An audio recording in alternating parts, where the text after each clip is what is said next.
जी रहे, छांटी के लिए जी रहे। अरे एक कोई जीवन है पशुतुल्य। अरे जन्म जीवन वही सफल है जो परमात्मा के काम आए। अपना पेट तो चौगा भी भर लेता, पशु भी भर लेता है, हम भी भर ले, हम भी वही कर्म करें तो हमारे पशु में अंतर कोई है? हमको क्या दिया परमात्मा ने? 84 लाख जो योनि है, जो पशु हैं, जानवर हैं, उनको भगवान ने बुद्धि दिया है पर विवेक नहीं दिया है। हमको बुद्धि विवेक प्रज्ञा देकर भेजा, इसलिए होशियार हो। जब मां के गर्भ से जब बाहर नहीं आए थे, हम परमात्मा ने हमको क्या खिलाकर जिंदा रखा? हवा खिलाकर। हवा के माध्यम से हम जिंदा रहे। और जब बाहर आया जीव तो परमात्मा ने जो उसको दांत नहीं दिया था, उसके पहले दूध का व्यवस्था किया कि नहीं किया? हमको चिंता है हमारा बच्चा क्या खाएगा, हमारा बेटा क्या खाएगा, उसके लिए कितना बैंक बैलेंस भर कर रख ले। हमारे बात पता नहीं कहीं भीख न मांगे, कहीं कटोरा लेकर भीखमंगा न हो जाए, भिखारी न हो जाए। इसलिए क्या करेगा?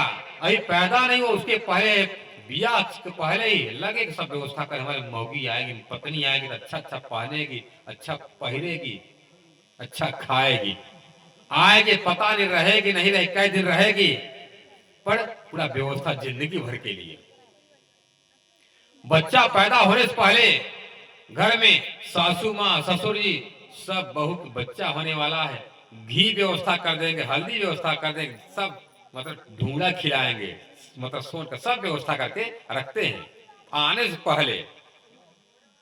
और हम सब उस परमात्मा से बिछड़ करके आए हैं, अब दोबारा कहीं सोच नहीं रहे तो परमात्मा ने हमको ढूंढे दिया था, वो कब वो मिलेगा? वो तो हमारा खत्म हो गया। जीदू साहब के पास जाओ, दुल्हा के पास, पाई पाई की हिसाब देना पड़ेगा। और जब मां के गर्भ में थे हम मांसाहारी थे, मांसाहारी थे ना, अंडा मुर्गा मछली खाते थे नहीं मां के पेट में? खाते थे नहीं? मां के गर्भ में हम शाकाहारी थे। मां के गर्भ से बाहर आए तब पर भी हम शाकाहारी रहे। जब भगवान ने जब दांत नहीं दिया था, दूध की व्यवस्था किया, हमको चिंता नहीं, हमसे ज्यादा उनको चिंता। हमें चिंता नहीं उनकी, उन्हें चिंता हमारी है। हम क्या करेंगे उससे चिंता क्या करेंगे? वो सबका दीनानाथ प्रभु परमात्मा सबके लिए चिंताओं करने वाला है, हम क्या उसका चिंता करेंगे? तुलसीदास जी कहते हैं हमें चिंता रहे उनकी, उन्हें चिंता हमारी है, हम सबके रक्षा करेगा श्री राम धनुषधारी है। तुलसीदास जी कहते हैं बताओ, उनके राम रक्षा कर सकते हैं जो नारायण के अवतार, जो शरीर समाधि लेने वाले हैं, और जो मेरे परमात्मा अक्षरार्थ कृष्ण न प्रकटे होने वाले न मरने वाले, वो रक्षा नहीं कर सकेगा? वो कमजोर है क्या? अब कहते क्या है? सब विधि पियाजी समरथ दिन रैन जो जात रोय रोय। हे मेरे बालाजी, हे मेरे प्राण वल्लभ, प्राण धनु, प्राण दूल्हा, आप अखंड अविनाशी हो, समर्थवान हो। कहने के लिए समर्थवान, पर हृदय विश्वास नहीं है। उधर छोटी अजीब क्या कहते हैं? मेरे सिर पर खड़े सुभान, नजर से न काढ़ी मुझे अव्वल से आज दिन, क्यों कर कहूं मेहर महबूब की, जो ऊपर करत मोमिन।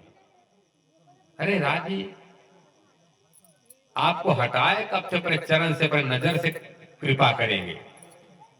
जो दूर करता है, जो दुल्हा पर दुल्हन को जो त्यागता है, छोड़ता है, तब न वो चिंता करती है अपने दुल्हन की, हमारा दुल्हा पता नहीं हमसे कितना प्यार करता था, दोबारा प्यार करेगा कि नहीं करेगा। और हम सब जानते हैं आत्माएं भले आज राम के चक्कर में, कहीं रहीमान के चक्कर, कहीं ईसा के चक्कर, कहीं मूसा, कभी दाऊद के चक्कर भले फंसे, पर सब रूह, सबकी आत्मा पति एक दूल्हा है। आप कोई भी धर्म ग्रंथ शास्त्र को उठाकर देख लीजिए, सब शास्त्र कहता है आत्मा अविनाशी है। चारों तरफ उजाला है, उजाला आत्मा का। अब भगवान कृष्ण गीता में कहते हैं अर्जुन आत्मा मरती नहीं, कटती नहीं। दूल्हा जब ऐसे आत्मा जो मरती नहीं, ऐसे दुल्हन का दूल्हा मरने वाला होगा। जो आत्मा जो दुल्हन मरे ना, अजन्मा रहे, अविनाशी रहे, जो मरने वाले दूल्हा को पति को वर्ण करेगी तो क्या होगी? भरे जवानी में मुसमात बनकर भटकती रहेगी। बोले कृष्ण कन्हैया लाल की जय। आज हम सब आत्माओं का मुक्ति क्यों नहीं हो सका? प्यारे सुंदर साथी, हम सब आत्मा इन्हीं मरने वाले जीने वाले भरतार को बनाकर बैठ गए।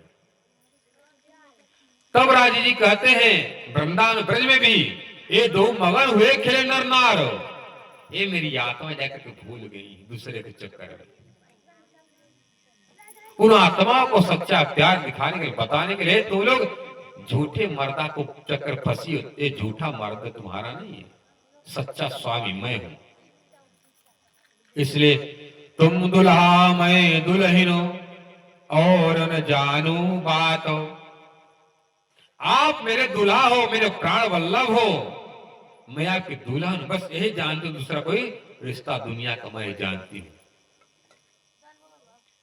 और ईसत सो सेवा करूं सब अंगों साक्षात। हे मेरे धनी, अपने अंग से, आंख से आपका दर्शन करूंगा और कान से आपकी कथा चर्चा सुनूंगी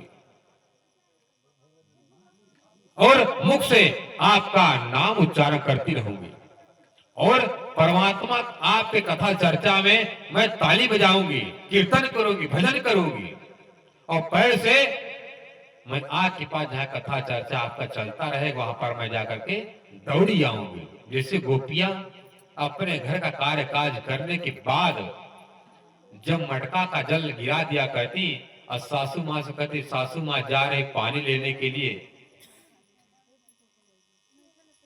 जब जाती थी पानी भरने के लिए, उसी कोई सासू मां कहते भी बहुत काम है, न जाओ अभी। कोई कह रहे सासू मां में जा रहे श्याम सुंदर से मिलने, देखो बहुत घर का कार्य पड़ा है, क्यों जा रही हो? अरे सासू मां हमने सब कार्य कर दिया, सुबह से उठी हमने झाड़ू पोछा सब कर दिया, रोटी बनाकर छीका पर रख दिया, दातून रख दिया, गर्म पानी रख दिया, सब कार्य हो गया है। अब मेरा कोई ऐसा काम नहीं जो मैं करूंगी दोबारा, इसलिए मैं सबका कार्य, मेरा सब काम हो गया। अब मैं जा रहे मिलने के लिए श्याम सुंदर से। जब श्याम सुंदर से जब मिलने जब आ रही हैं तो सासू माँ क्या कहती, मेरी बहू तो साक्षात लक्ष्मी है, देखो घर का कार्य सब करती है, हमको करना नहीं पड़ता। क्यों? हमारा पूजा भक्ति और गोपी का भाव है। जैसे कहा जाता है कि अरे भगत जी के घर में कथा चर्चा हो रहा है, अपने घर के कार्य काज से निवृत्त होकर जल्दी से आइए। आप जैसे अपने घर का सुंदर साथ जी एक सीधा भक्ति राज जी का है, सब भक्ति करते हैं पर उसमें से थोड़ा सा बदलाव करना है। क्या? जैसे आप अपने घर का कोई भी कार्य कर रही हैं और यहाँ पर मन लगा कथा हो रहा है, कथा छूटता चला जा रहा है, आरती पूजा में छूट गया, छूट जाने वाला है, इसलिए जितना जल्दीबाजी आप घर के कार्य करोगी और घर काम करते हैं आप सब ने, वो सब आप घर का कार्य राज्य अपने डायरी में भक्ति में लिख लेते। बोले कृष्ण कन्हैया लाल की जय। क्या लिख लेते हैं? और राज्य देख रहे, ओ सखी, ओ मेरी गोपी, हमसे मिलने के लिए तड़प रही है, बेचैन है, जल्दी जल्दी कार्य करें, परमात्मा का कथा चर्चा छूट जाए, आरती न छूट जाए। इसे भाग कर अपना घर का कार्य को ही छोड़ देकर चली आती हैं। वो आपका घर के काम भी राज जी क्या करते हैं, पूजा में तब्दील कर देते हैं। देख ऐसे धनी, ऐसे दयालु राज जी। अब घर का काम आप कर रहे हो, रोटी आप खाओगे, आपका पति खाएगा, आपके बच्चे खाएंगे, परिवार के खाएंगे लोग, पर आप यही सोच लो कि हम अपने राज्य के लिए कर रहे हैं। आप घर का रोटी बनाना भी राज्य के पूजा बदलता जाएगा। बोलो प्राणनाथ प्यारे की जय। सही भक्ति नहीं, सरल है कि नहीं? स्नान करो राज्य के लिए, श्रृंगार करो राज्य के लिए, खा रहे हैं राज्य के लिए, कोई भी कार्य हो धनी को अर्पण करके, यही हमारी गोपी भक्ति कहती है।